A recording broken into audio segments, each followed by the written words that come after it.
सोचिए अगर 2013 में आपने दिल्ली एनसीआर में सिर्फ 5 लाख रुपए की जमीन खरीदी होती तो आज उसकी कीमत होती 10 लाख, 20 लाख या 50 लाख। नहीं, आज वही जमीन 5 करोड़ से भी ऊपर बिक रही है। जहां एनसीआर में ऐसी कई लोकेशंस हैं जहां जमीन ने सिर्फ 10 साल में 100 गुना ज्यादा रिटर्न दिया है।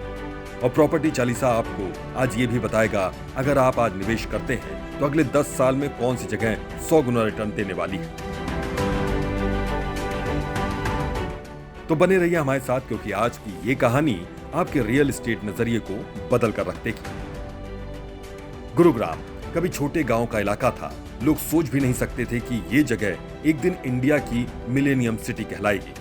2013 में सोना रोड, गोल्फ कोर्स रोड और द्वारका एक्सप्रेसवे पर जमीन 10 से 15 हजार रुपए गज थी। आज वही जमीन 1 से 1.5 लाख रुपए गज पहुंच चुकी है। द्वारका एक्सप्रेसवे के पास 100 गज का प्लॉट जो 8 से 10 लाख रुपए का था आज 80 लाख से ऊपर का बिक रहा है। और ये तो सिर्फ शुरुआत थी। असली खेल अब शुरू हुआ, क्योंकि गुड़गांव का अगला बूम दिल्ली मुंबई एक्सप्रेसवे से जुड़ने के बाद आएगा। 2010 से 2013 के बीच अगर आपने नोएडा एक्सटेंशन या यमुना एक्सप्रेसवे पर प्लॉट खरीदा हो तो समझ लीजिए कि आज आप करोड़पति होते। तब 5 से 6 लाख में मिलने वाला प्लॉट आज 50 से 60 लाख रुपए में बिक रहा है। सबसे बड़ा बूम आया जेवर एयरपोर्ट, फिल्म सिटी प्रोजेक्ट और यमुना मेट्रो एक्सटेंशन की वजह से। प्रॉपर्टी चालीसा आपको साफ कहता है कि अगले 10 साल में एनसीआर की सबसे तेज ग्रोथ यही बेल्ट देगी। जेवर एयरपोर्ट से जुड़ा इलाका आने वाले समय की गोल्ड माइन है। गाजियाबाद के राजनगर एक्सटेंशन और NH24 आज का दिल्ली मेट्रो एक्सप्रेसवे। 2013 में यहां प्लॉट 3 से 4 हजार रुपए गज मिल जाता था। आज वही जमीन 40 से 50 हजार गज हो चुकी है। 100 गज का प्लॉट 4 लाख का था, अब 40 लाख का हो चुका है। मेट्रो, एक्सप्रेसवे और रैपिड वे RRTS ने मिलकर यहां की किस्मत ही पलट दी।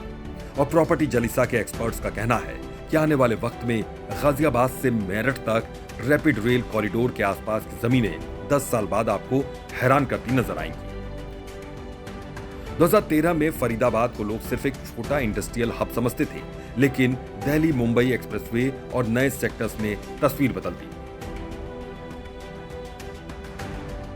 250 गज का प्लॉट 12 से 15 लाख में मिलता था, आज 1.5 से 2 करोड़ में बिक रहा है।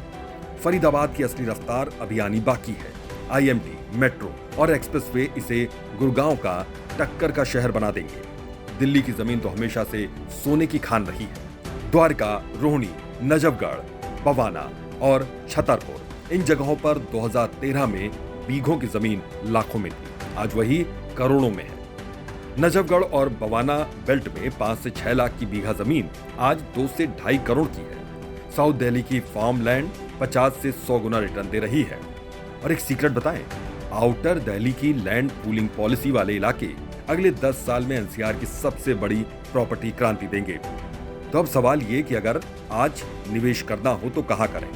प्रॉपर्टी चालीसा के एक्सपर्ट्स के मुताबिक आपको जेवर एयरपोर्ट और Yamuna expressway belt, Delhi Mumbai expressway के साथ जुड़ा सोहना, पलवल और फरीदाबाद, गाजियाबाद से मेरठ तक RRTS कॉरिडोर, आउटर दिल्ली के land pooling policy zone, greater Noida west, IT और हाउसिंग प्रोजेक्ट्स, ये वो जगह हैं जहां आज की सस्ती जमीन कल करोड़ों की होगी।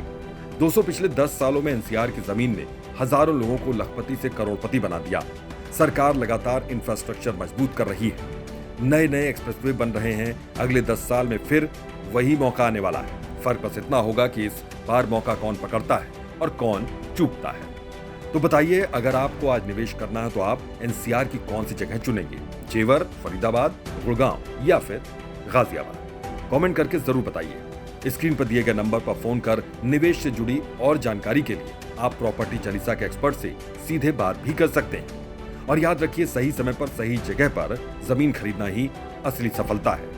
मिलते हैं अगले एपिसोड में सिर्फ प्रॉपर्टी चालीसा पर।